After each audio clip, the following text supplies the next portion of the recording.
Siset ko yung relo ko at a random time. And I'll put it face down here. Okay, mamaya, we will reveal kung saan ko nilagay na random time. Parang naisip ko lang yung random time na magiging importante ngayon yung time na yun. Pero mamaya reveal natin. Ngayon, gusto ko mag-isip ka ng isang kaibigan mo, close to your heart, pero wala na. Huwag mo sabihin sa akin ang pangalan. May isip ka na? Wait lang. Done. Done? Ganito gawin natin. Gusto ko, isulat mo yung pangalan niya dito. Why do you have to write it down? So that you will focus on one name. Okay. Kasi pag hindi mo ni-write yan, if you will not write the name inside your mind, it will change and change and change and change from time to time. Example, naisip mo Michael. Later on, it will become Mark.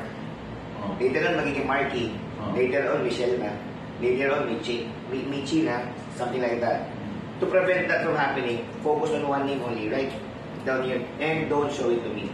Ay, sino mo sa important? Yung naisip mo yan, ha? Focus on that person. Tatalikod ako, don't show it to me, ha? Tell me when you're done. Okay. Tell me when you're done. Done.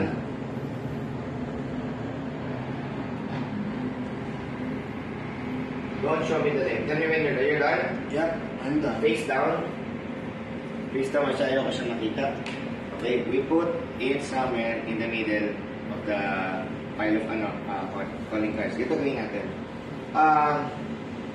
Imagine mo to. Ito drawing ako dito. Ano yan? Hindi boobs. Manyak eh. Oh, the circles. If I put these circles, ano to? Two circles with another circles. Alam mo na, mata. I want this to be your eyes. Eyes. Gamitin mo siya yung mata na to. Lagay mo lang siya lagi. Dito mo. Okay? Gamitin mo siya dyan. Hawak mo siya ganyan. Okay, ganito gawin natin. Hawak mo siya ganyan. Okay. Imagine mo, nanonood ka ng TV. Yep. Okay. Ito naman is yung TV set. Ito yung mata mo. Close your eyes. This will be your eyes. This will be the TV set. Mag-drawing ako ng TV. Imagine nanonood ka ng movie. Okay. Imagine naman na nandun yung kaibigan mo na nasa isip mo. Okay, imagine mo nanonood ka ng TV, nandun siya. Can you call your friend inside your mind? Gusto ko lang marinig yung mental voice mo 5 times.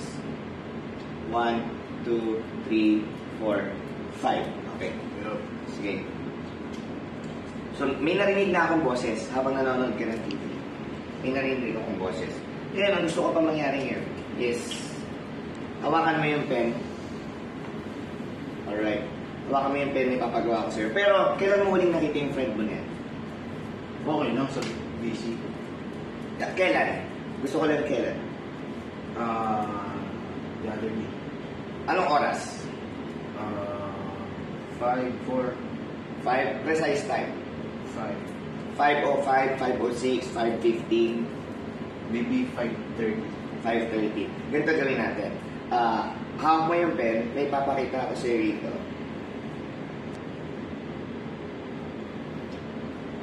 Unlock mo natin yung phone. Whiteboard. Whiteboard. Sana mabilis yung internet. Yun. May whiteboard dito. Kita mo siya? Imagine mo, isulat mo yung pangalan isa-isa, letter by letter. Do not move your hand. Kasi you might think that I'm reading the movement. Na, that is letter T, that is letter C, I'm reading the movement. Do not move your hand. Imagination lang. Write the name letter by letter, one by one. First letter, write it down. Second letter, third letter, fourth letter, sixth letter, seventh letter, eighth letter, ninth, so on and so forth. Focus on the middle letter. Focus on the middle letter. Nakikita ko you're writing letter N. Tama? Focus on the last letter. Last. You're writing letter O. Tama? Mismo. Ulitin mo lang ulitin. First letter, second, third, fourth. 5 letters siya, 5 letters. Tama? Tama? Tama. You're writing bunso. Tama? Yun ang friend na nasa isip mo. Si Bunso. Tama. Tama. Kala ko mali. Yun ang nakikita. B-U-N-S-O. Tama. So, what's this for? Kailan mo siya ulit nakita? 5:30. Tapos sabi ko kanina, di ba? Before we started, isa-set ko sa random time yung relo ko. Bago tayo nag-start. Baka may ano to, Sa- voice activated to ah. Sabi ko random time. Oo. Yung relo ko, tama. Oo. Tingnan natin kung magiging important yung random time na sinet ko. Ano sinabi mong oras? 5:30. Time is? Sheesh! 5:30? Time is? Appear. Kaya ayoko ng ganyan to.